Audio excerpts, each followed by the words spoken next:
ഈശോമിശിഹായ്ക്ക് സ്തുതിയായിരിക്കട്ടെ. തെനാക്ക് ആണ്ടുവട്ടത്തിലെ 13ാമത്തെ ആഴ്ചയിലെ വെള്ളിയാഴ്ച. മത്തായിയുടെ സുവിശേഷം 9-ാം അധ്യായം 9 മുതൽ 13 വരെയുള്ള വാക്യങ്ങൾ.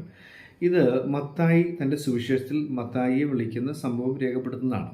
ഇവിടെ നമുക്കറിയാം, മറ്റ് സുവിശേഷങ്ങൾ ലേവി എന്ന് പറയുന്നത് മത്തായി സ്വന്തമായി സുവിശേഷം വരുമ്പോൾ അവിടെ മത്തായി എന്ന വാക്കാണ് ഉപയോഗിക്കുന്നത്, മത്താത്തിയോൺ എന്ന വാക്കിൽ നിന്നും. ഇവിടെ നമ്മൾ ശ്രദ്ധിക്കേണ്ട വസ്തുത, ചുങ്കസ്ഥലത്തിരിക്കുന്ന മത്തായി ഈശോ കാണുകയും എന്നെ അനുഗമിക്കുക എന്ന് പറയുകയും അവൻ എഴുന്നേറ്റ് യേശുവിനെ അനുഗമിക്കുകയും ചെയ്തു എന്ന് മത്തായി രേഖപ്പെടുത്തുന്ന ഭാഗം മത്തായിയുടെ സുവിശേഷം 9-ാം അധ്യായം 9-ാം വാക്യമാണ്.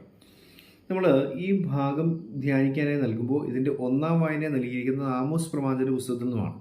ആമോസ് എന്ന് പറയപ്പെടുന്നത് അതിശക്തനായ പ്രവാചകൻ, മൈനർ പ്രോഫറ്റ്സിൽ ഒരാളെന്ന് നമ്മൾ ചിന്തിക്കുമ്പോൾ പോലും ബൈബിളിലെ ലിഖിത രൂപത്തിലുള്ള പുസ്തകങ്ങളിൽ ആദ്യത്തേത് ആമോസ് എന്ന് നമ്മൾ ചിന്തിക്കുന്നുണ്ട്.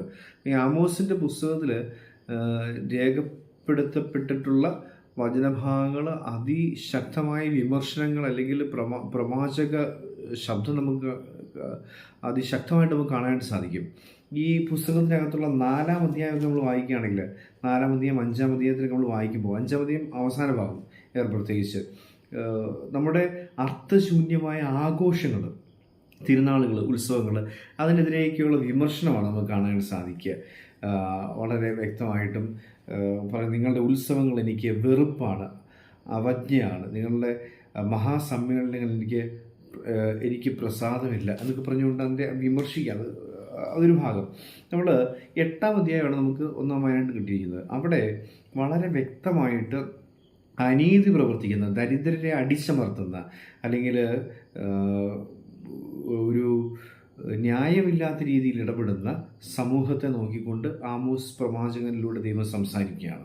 അവിടെ ശിക്ഷയായി പറയുന്ന ഭാഗം വളരെ ശ്രദ്ധേയമാണ്. 8-ാം അധ്യായം 11-ാം വാക്യം. ആ വാക്യം ഇങ്ങനെയാണ്: ദൈവമായ കർത്താവ് അരുൾ ചെയ്യുന്നു, ദേശത്ത് ഞാൻ ക്ഷാമം അയക്കുന്ന നാളുകൾ വരുന്നു.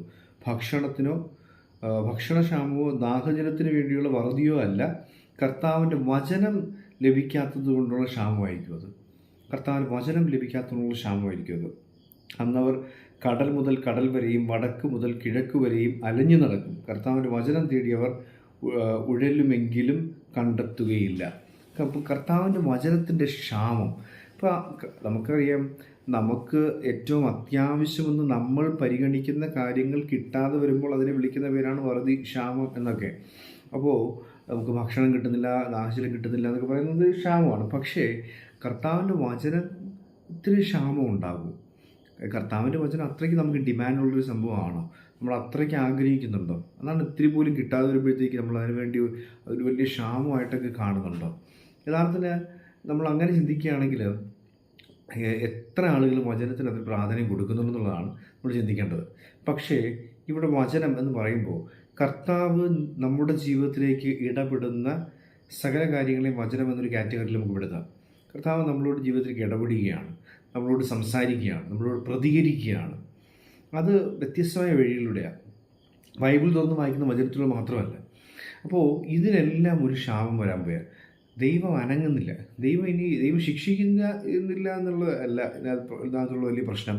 ദൈവം ഇടപെടാനേ പോകുന്നില്ല, ദൈവം പ്രതികരിക്കാൻ പോകുന്നില്ല. ദൈവം ഇങ്ങനെ അനങ്ങാപ്പാറയായിട്ട് ദൈവം ഇങ്ങനെ നിലകൊള്ളാൻ പോവുകയാണ് എന്ന രീതിയിലാണ് നമുക്ക് കാണാൻ സാധിക്കുക. വലിയൊരു ക്ഷാമം ഉണ്ടാകാൻ പോകുന്നു. ഭക്ഷണത്തിൻ്റെ ക്ഷാമമല്ല, ജലത്തിൻ്റെ വറുതിയല്ല, മറിച്ച് വചനത്തിൻ്റെ ക്ഷാമം നിങ്ങൾ നേരിടാൻ പോകുന്നു. അപ്പോൾ അനീതി പ്രവർത്തിക്കുന്നവൻ്റെ ജീവിതത്തിലേക്ക് ദൈവം ഇടപെടാൻ പോകുന്നില്ല എന്ന് പറയുന്ന ആമോസിൻ്റെ പുസ്തകമാണ് നമ്മൾ വായിക്കുന്നത്.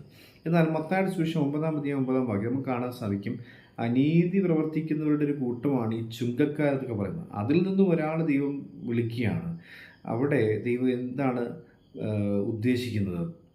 ഈ അനീതി പ്രവർത്തിക്കുന്നതിൽ നിന്നും ഒരാൾ ക്രിസ്തുവിനോടൊപ്പം ചേരുന്നു, അനീതി കൈവെടിയുന്നു.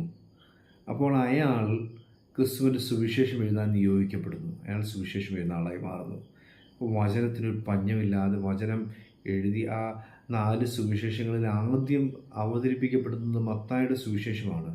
പക്ഷേ കാലഘടന അനുസരിച്ച് മർക്കോസിൻ്റെ സുവിശേഷമാണ് ആദ്യം എഴുതപ്പെട്ടതെന്നൊക്കെ പറയുന്നുണ്ടെങ്കിൽ പോലും മത്തായിയുടെ സുവിശേഷമാണ് ഫസ്റ്റ്, അത് 1-ാം സ്ഥാനത്ത് പ്രസൻറ്റ് ചെയ്യപ്പെട്ടിരിക്കുന്നത്. അപ്പോൾ മനസ്സിലാക്കേണ്ട വസ്തുത ഇതാണ്: ആമോസിൻ്റെ പുസ്തകങ്ങൾ വായിക്കുന്നത് അനീതി പ്രവർത്തിക്കുന്നവർക്കെതിരെ ദൈവം പറയുകയാണ്, ഇവിടെ വചനത്തിൻ്റെ ക്ഷാമം ഉണ്ടാകാൻ പോകുന്നത്. എന്നാൽ സുവിശേഷത്തിലേക്ക് എത്തുമ്പോൾ നമ്മൾ കാണുന്നത് അനീതിയുടെ ചുങ്കപ്പുരയും ചുങ്കമേശയും വിട്ടുപേക്ഷിച്ച് കർത്താവിൻ്റെ പിന്നാലെ യാത്ര ചെയ്തു തുടങ്ങുന്ന മത്തായിലൂടെ കർത്താവ് വചനത്തിൻ്റെ സമൃദ്ധി ലോകത്തിലേക്ക് വെച്ച് നീട്ടുകയാണ്. അപ്പോൾ നമ്മൾ ഓർക്കേണ്ട ഒരു വസ്തു ഇതാണ്, അനീതി പ്രവർത്തിക്കുന്നുണ്ടോ, കർത്താവിൻ്റെ പ്രതികരണങ്ങളും കർത്താവിൻ്റെ ഇടപെടലുകളും നമുക്ക് കിട്ടാൻ പോകുന്നില്ല, വചനം കിട്ടത്തില്ല. പക്ഷേ നീതിപൂർവ്വം ജീവിക്കാൻ ആഗ്രഹിക്കുന്ന ഏതൊരാളുടെയും ജീവിതത്തിലേക്ക് വചനത്തിൻ്റെ മഴപ്പെയ്ത്തുണ്ടാവും, സമൃദ്ധി ഉണ്ടാവും. വചനം കൊണ്ടവൻ നിറയും, കർത്താവിൻ്റെ സ്വരം കേൾക്കാൻ അവന് സാധിക്കും, കർത്താവ് അവനോട് സംസാരിക്കും. ഇതാണ് നമുക്ക് മനസ്സിലാക്കാൻ സാധിക്കുക. അപ്പോൾ അനീതി ഈസ് ഈക്വൽ ടു വചനത്തിൻ്റെ ക്ഷാമം, നീതിപൂർവ്വം ജീവിക്കുക ഈസ് ഈക്വൽ ടു വചനത്തിൻ്റെ മഴപ്പെയ്ത്ത്. നമുക്ക് കർത്താവിൻ്റെ വചനമഴ നമുക്ക് മേൽ വർഷിക്കപ്പെടുന്നതിന് വേണ്ടി നീതിപൂർവ്വം ജീവിക്കാനുള്ള കൃപയ്ക്കായി പ്രാർത്ഥിക്കാം. ദൈവം നമ്മെ അനുഗ്രഹിക്കട്ടെ.